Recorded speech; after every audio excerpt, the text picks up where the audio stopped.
everybody, this is Tracy here for another edition of A View from Tracy's Point, and we are here to recap Married to Medicine Season 5, Episode 7, which was titled Mama Drama.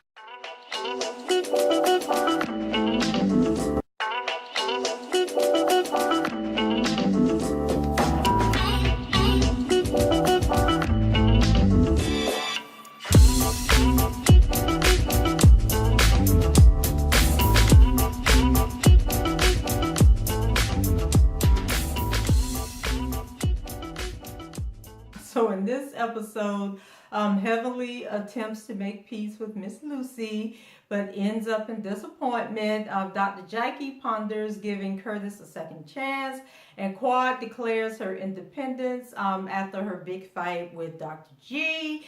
And in honor of this episode, it was a Mother's Day episode. They were having a party. I put on my yellow dress because I thought that party that Mariah threw, I thought that was really nice. And I loved how she had everybody wearing yellow and white. So I went and pulled out one of my yellow dresses to do this video. So let's go ahead and get started.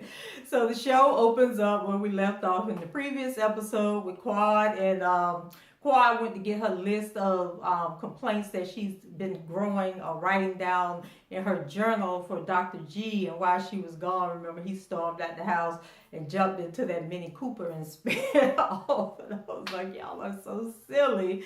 So after the argument, Quad calls Simone, to play the victim and plant a picture like Dr. G is just rude and disrespectful and lacks compassion for her and all this stuff. And so Simone says that men speak in a different language and that is different, and that's something that she's learning right now with Cecil, in her own marriage. And basically, I got to figure out the situation over here, Quad. I can't be fooling around with you with Dr. Greg. Y'all have to figure that out on your own.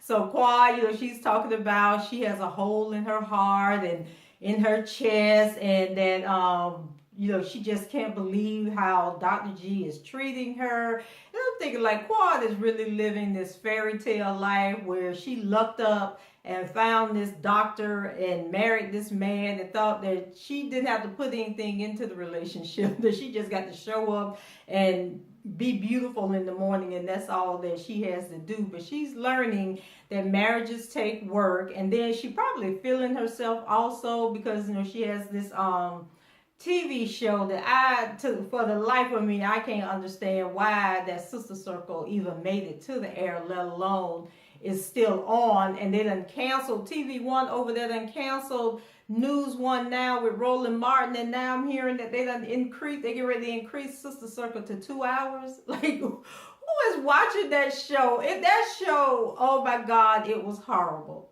Horrible show. And I think when I first watched it, it had been on for about a month or so when I first saw it. Child, I don't know. Have our standards been lowered so far down? We've lowered the bar so much that we actually think that crap is good.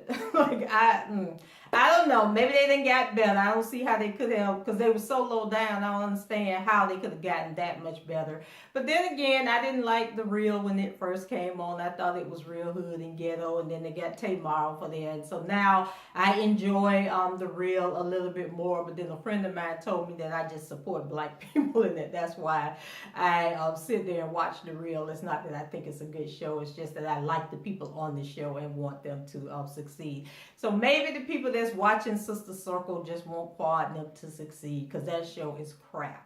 So back to the conversation. Went off on that little rant.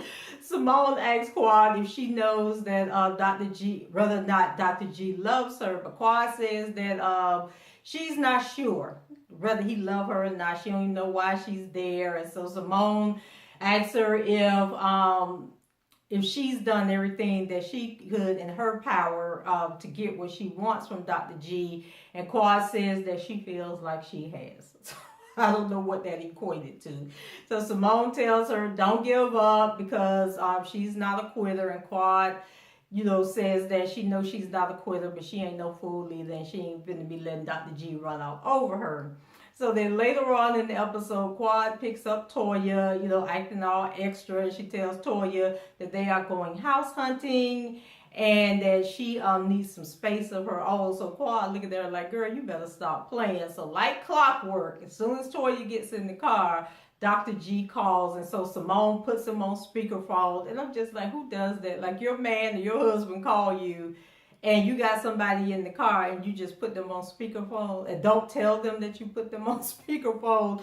So Toya, she quickly says that, lets him know that she's in the car. She says, hey, Dr. G, how you doing? I was like, oh my goodness. So then Quad starts rattling off her to-do list for the day, and then says, so I probably won't be cooking tonight. And then Dr. G was like, well, you like I thought you were going to cook tonight. So then that just set Quad up. And Quad is one of them people, like, how to push a person's buttons, and how they're going to react. So she just did what she needed to do to set Dr. G off, to try and make him look like he is the instigator and he is the problem. So Quad's talking about, he's so petty. See, he being petty. He petty like that. And then Toya was looking at her like, girl, what? You tripping? And so she was like, I don't have time for it. And then she hung up on him. So Toya can't believe what she just witnessed. And her reaction is basically how I would have reacted if one of my friends was being disrespectful to her mate or significant other in my presence. Like, I've been like, if you don't hang that phone up, better yet, pull over and let me get out the car so y'all can deal with what y'all got to deal with. But I'm not going to sit there and just watch you be rude to your spouse, and then you think that I'm going to co-sign the way that you are acting. So Quad, tries to justify her behavior by saying that she doesn't argue and she doesn't have time for fighting. So if he calls back, she'll just block his number. Now remember, excuse me. Remember in the last episode, Dr. G brought up the fact that Quad be blocking him. So now we have confirmation that she do be blocking her husband. And I wouldn't even be married to nobody like that.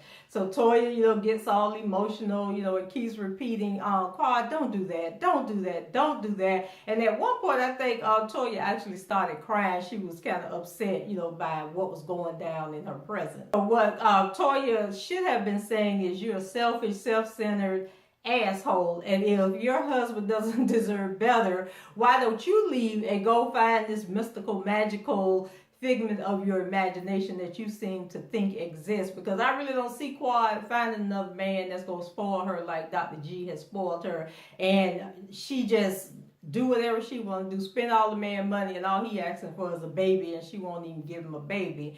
So in her confessional, Toya says that she's always known that Quad and Dr. G had their problems, but thought they were minor, like taking out the trash, him not taking out the trash, so Quad got to take the garbage out. But lately, she says that she can tell that things have gotten worse between them, and that, she just wished that they wouldn't talk to each other the way that they do. So Toya believes that Dr. G is just looking for attention, and shares that her mother always told her that it's best to argue than it is to have no communication at all. And Quad keeps trying to make light of the situation. And actually, she was acting like, it's a game to her, and her behavior was like, oh, I'm so unbothered, I got this all under control, I'm going to put him in the place and show him, in his place, and show him who's running this. Like, she think if she act the ass long enough that Dr. G is going to come crawling back to her. But I'm going to be honest with you, I'm all about marriage, and I want Dr. Jackie and Curtis to work their situation out, and Simone and Cecil to get their act together. But if Dr. G say he's divorcing Quad, I would be like, Team Dr. G all the way, because that helper gets on my nerves. So instead of going house hunting, turns out that Quad is actually buying one of those big, ugly, expensive box Benz Jeep looking things for her birthday. And then she also, we found out later, went to Miami, I guess by herself, for her birthday as well.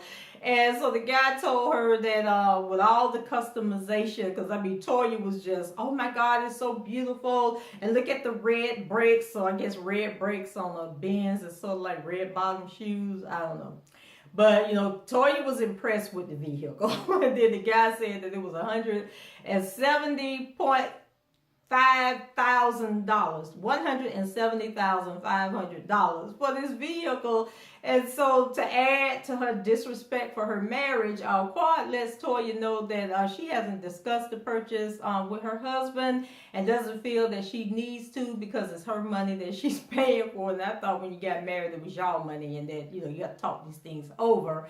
And then she says that plus when he bought that Mini Cooper, he didn't discuss it with her. And I'm like, how much did Mini Cooper cost? $14,000. Like, how much do those cars cost? So they are both wrong if they out there making major purchases and not telling the other one. But if Quad is feeling herself because she's on, like I said, that horrible Sister Circle show, she may find herself groveling back to Dr. G, and because I just don't see how that show gonna make it. I just don't.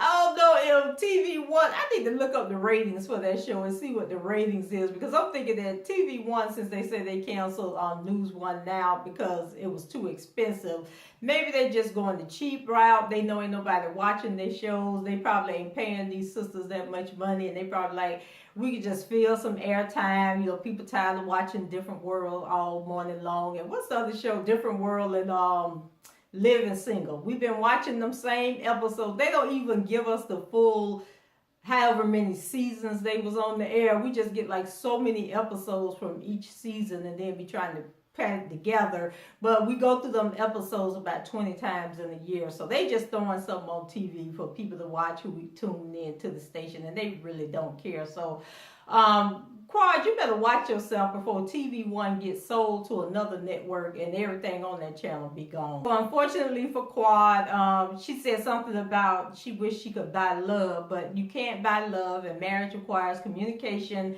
respect, and mutual goals, and it doesn't seem that you and Dr. G have any of that, so it may be time for y'all to go your separate ways. So then we move over to Dr. Heavenly. So here comes Jewel Tankard, the spiritual advisor. So I guess the Tankard, what was that show her and her husband had with the family, the Tankards or whatever? But I guess they done took that off the air because I ain't seen that in about 2 years now.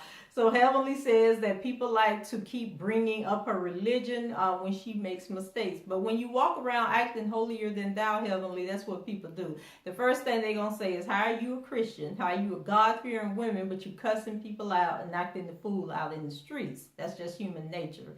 So she shares the experience with Simone at the voodoo shop and lets Jewel know that she was dead wrong for cussing. No, actually, I think Jewel told her she was dead wrong for cussing Simone out. And so Jewel tells her to take 2 minutes before responding when people say things to her that she don't like. And Heavenly was like, 2 minutes? That's a really long time. I heard people say pause for a few seconds, but Heavenly so out of control that Jewel told her to take 2 minutes. Count down 120 seconds before you open your mouth. And so she says that Heavenly needs to not get involved with the demonic spirits of voodoo as well. And then there were people on social media that was upset that Jewel called voodoo demonic spirits. They say that that's just another religion, and people say that it's demonic because we don't understand what it is. But I think it's demonic when you casting spells. Like if it's for good, then okay, like if I can conjure up something, do something that's going to make something good happen. But if I'm out here trying to make people fail and fall and bad things happen to people, that's not good. Because we watched Eve's Bayou, and in Eve's Bayou, that girl killed her daddy with that voodoo. So voodoo cannot be anything good if people losing their lives behind it. Heavenly says that she tries to make sure she always apologizes when she does something wrong. But Heavenly can't be cussing people out and then apologizing, thinking that that's going to make it okay. And so she brings up the fact that she apologized to Mariah about what she said about Miss Lucy, and she is now convinced that she should apologize to Miss Lucy as well. So wait a minute. It was a scene where it was later on in the show when Heavenly's son came home to visit. And I'm sitting there like, Laura, how old is that little girl? And they will sit up there putting extensions or weave in her hair or something. I'm just like, people stop. The girl got a hair full of hair. Why y'all doing the most? Like, let kids be kids for as long as they can. Because, I mean, I'm walking around here looking at little kids that ain't even 10 years old and they edges and everything already gone because they getting... Like, I'm seeing little girls, it used to be where you would like do the extensions with the braids to braid the hair up so it would last longer. But I'm seeing little girls out here with actual weave in their hair, like sew-ins and glue-ins and all this stuff in their hair. And I'm like, why would you do that to a little child that's only like 7, 8, 9 years old? That's crazy.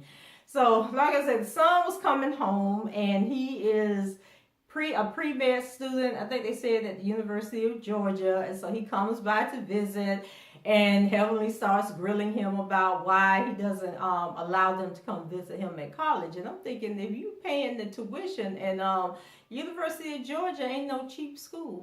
So if y'all paying all that money, you should be able to bounce up there to Athens, Georgia, whenever you get ready to come visit him. But he says that he likes to keep his family life and his college life separate. And Heavenly seems to think that there's a girl up there that's, I guess, slobbing on his knob. I don't know. That's got him staying at home and staying on campus and don't want to come home and buying them clothes. But he said that Dr. Damon put some money on his card, and that's how he bought them clothes. But you could tell he was lying and just wanted Heavenly to shut up. So to get her to hush her mouth, he agreed to intern at her office over the summer, I think it was, to get some experience, for his major. But the boy said that he was going to come up there and watch her knock out some teethis. And Evelyn was like, I know I ain't spending all this money for you to be coming right into my teethis. And even Laura was like, no, he did not just say teethis. But yes, the boy did. So then we move on to Simone. So Simone's sister Carmen comes for a visit. And she is happy to see her, but quickly tells her that she and Cecil are headed for divorce if they don't get their act together. So Simone feels that the issues in their situation is that they are arguing over basic SHIT, which most people argue over, and all the time that they're living in two different houses. But Simone, wasn't it your idea to have them two different houses? Because when y'all introduced us to the North House and the South House, I said back then, obviously Simone and her husband ain't as happy as they trying to portray on this show, but then y'all came out with the 20th anniversary over there in Hawaii and tried to fool us that everything was okay, but it then rose to the surface, and I guess you can't hide it anymore. So Carmen tells Simone that, she can remember when her and Cecil used to be inseparable, and Simone says that the issue also is that Cecil is hostile all the time. So then Carmen tells Simone to focus on getting herself right, because she know her attitude got something to do with it, and reminds Simone that kindness is the biggest strength. So Simone breaks down crying and says that it's hard to deal with someone who's saying mean things to her, and she feels that Cecil does, and that she's not even sure if Cecil still loves her. So the sister tells her, to give Cecil some time. And I'm thinking maybe they need to get off this show and focus on their marriage. I mean, is it just a coincidence that everybody's marriage falling apart except for Toya and her boo? I ain't seen Toya, man. What is his name? I can't even think of Toya's husband's name right now, but they see her, and then Mariah, Mariah, man, don't be on that show that often, so maybe Mariah knew to get her man off that show after Dr. G treated him so bad last season and not invite him to that birthday party. So Mariah, you doing the right thing. Don't have your man on this show messing up your relationship. And then Toya, you better be taking heed and keep your man off this show too, because it's something in the air. I don't know what Bravo doing to these marriages, but see, like, everybody's stuff just falling apart. Then we move over to Dr. Jackie. So Dr. Jackie meets Cecil for lunch to discuss her and Curtis' situation. Now, I hope Simone knew about this lunch date beforehand, because we don't need women thinking that it's okay to be having meetups with another woman's husband, whether y'all friends or what, because things is just out of control right now in society. So we can't be making this a norm, and then y'all be going back to my Dr. Jackie met with Cecil for lunch, and Simone ain't have a problem with it. Y'all know whether Simone had a problem with this or not, because Simone might not have known about it. So Dr. Jackie has decided to meet with Curtis to see if they can come to common grounds to discuss his infidelity. And Curtis told Dr. Jackie that he wants to talk because he wants to show her how much she means to him. And he ain't ready to get no divorce. He loves his woman. And I think that Dr. Curtis, not Dr. Curtis, he ain't no doctor. I think that Curtis went on that trip with that other woman to get Jackie's attention, because remember that reunion show, she was talking about, if I ain't what you need, then you gonna find somebody that's gonna make you happy. So I think he did this to get her attention, and it seems to have worked thus far. So Dr. Jackie admits, as angry as she's been, she still misses her boo also, and that's a good thing.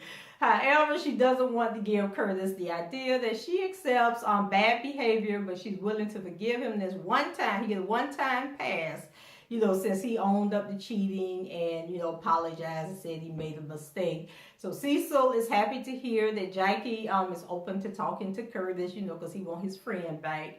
Then the conversation moves to Cecil and Simone's jacked up marriage, and Jackie tells Cecil that she thinks that Simone needs to hear from him that he loves her. And so Cecil, says that he comes from parents who never displayed love, or he knew they loved each other, but they never vocalized their love for each other. And then he tells Jackie about their son Michael, like he's always telling people I love you, and that kind of like brings it to the forefront and make them say it when they do say it, but he agrees that he doesn't say it enough. So the conversation ends with Cecil agreeing to send Simone some flowers the next day. And then Jackie go ask him about, do I need to order the flowers and send them? But he was like, no, I got this. And I'm like, thank God that Cecil has some common sense, because we would have been on to a whole nother level of messiness if she sent them flowers and Simone found out that Jackie sent her the flowers and that Cecil wasn't the one that sent the flowers. So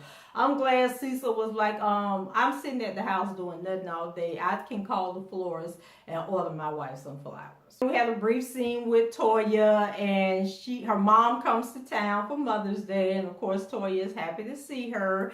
And then Toya tells her mom that Eugene, that's her husband, that she and Eugene are only having sex once a month because they are so focused on getting out of tax debt, and Eugene is working like 2 or 3 jobs. And the mother says that, things will get better in time, but they need to deal with that financial situation first. And so Toya also shares that she spoke to her dad about her marital issues, and he brought up, the past and how the relationship was with her mom. And the mom was like, what is you talking to him about me for? Like, keep my name out y'all conversations. And then Toya, she briefly talks about the differences between her biological father and her stepfather. And so Toya seems to have like a very well-balanced life, and, I guess she's seen it from both sides, and she just really believes in love and believes in marriage. And I think that no matter what Toya and Eugene go through, Toya is going to fight for her marriage. And to be honest, she's like the only one on the show that really, really, really, really act like she is in love with her husband. Like she loves Eugene. It's not about the money. It's not about the, she's very materialistic, but I think that if push came to shove, if they lost all their money and had to go live in the slum somewhere, I think that Toya would go with Eugene no matter where he took her,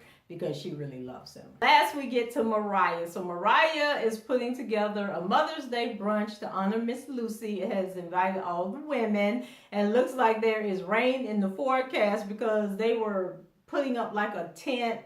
And y'all, when them people was putting up that, they made putting up that tent look so easy, because if y'all saw my daughter's wedding video, and I was telling y'all about me struggling to get that fabric on that tent with the wind blowing, but they had to move the tent inside. They had all the tables for the luncheon, and so everything was like cluttered into her living room and dining room area. But then not Toya, but then Mariah said that, she wanted a part of it to be outside, that she just didn't want to be stuck in the house. So they ended up doing like a cocktail reception area outside. And they had some kind of lemonade. I can't remember what she called it, but I think it had alcohol in it. And I just thought it was real pretty how they had it set up. So you had the cupcake stand with the layers of cupcakes, but instead of the cupcakes on the stand, she had the little cups of lemonade already poured. It was just real pretty. And, like I said, yellow. The women were asked to wear yellow and white, in honor of mothers. So they were all asked to wear yellow and white, and then everybody could bring a guest, bring your mom or bring, somebody that represents your mom if the mom is either deceased or can't make it. Dr. Contessa decides to bring that rude, no-filter nanny of hers, Miss Renee. And I guess I missed the episode where, because somebody on Twitter was telling me that Miss Renee is the singer Danielle Jones's mother, she thought. So I thought that was interesting that would be his mom. I'm going to have to research that and get some more information.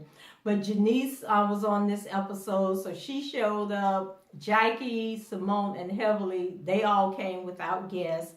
And I didn't understand why Simone didn't bring her sister Carmen, since Carmen was in town. Or maybe Carmen was there, but she just wasn't a focal point of once the ladies were gathering and talking and everything. And then we learned that Contessa's mom died of breast cancer, and she was saying how she had breast cancer when she was in her 20s, and then she overcame it, but then it came back like 20 years later. So I'm thinking her mom died when she was in her 40s.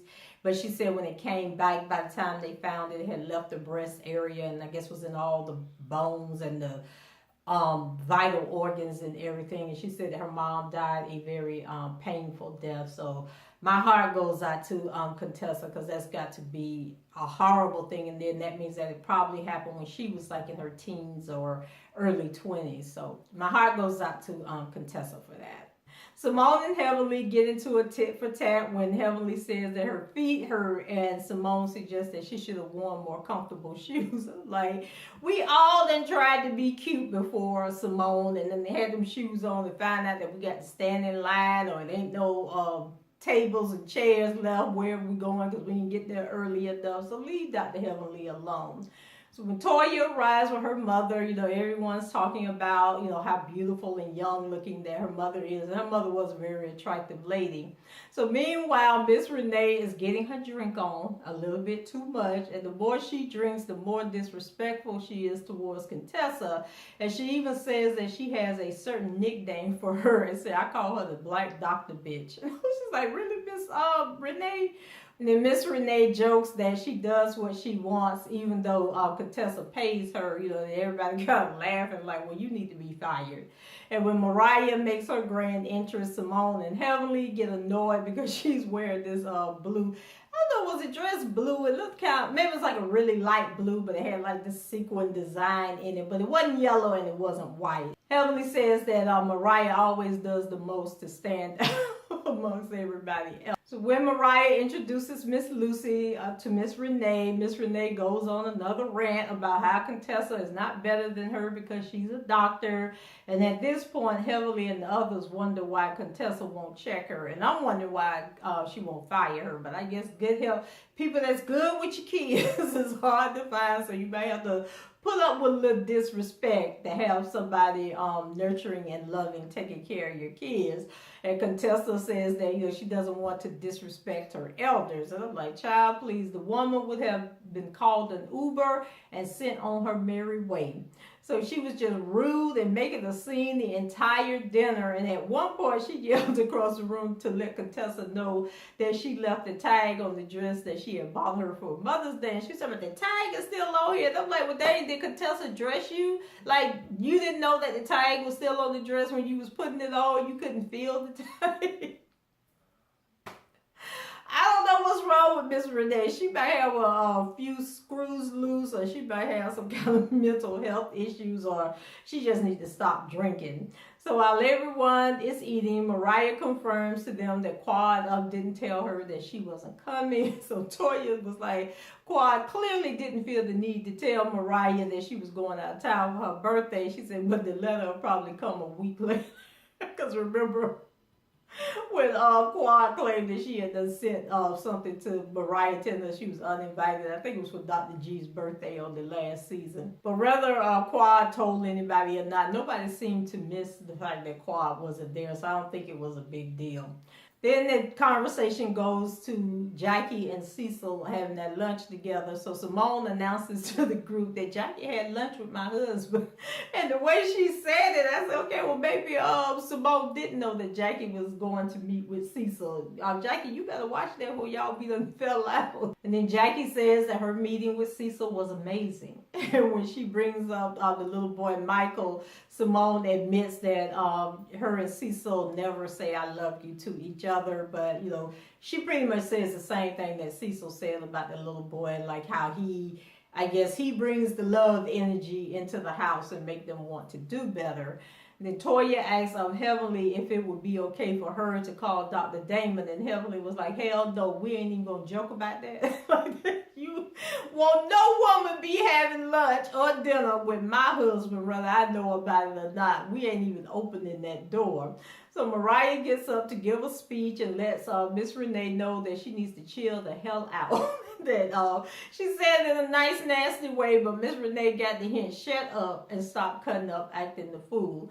So then Mariah throws a little shade at Heavenly. You know, she says that she wants to give an award out. And the first award that she gives is to Toya, and telling her that, you know, she's an amazing stay-at-home mom. And she says that no matter what they've been through, that Toya has never disrespected her mother before or said anything nasty to her mother. And I'm just like, Mariah, first of all, Heavenly didn't really talk about your mama.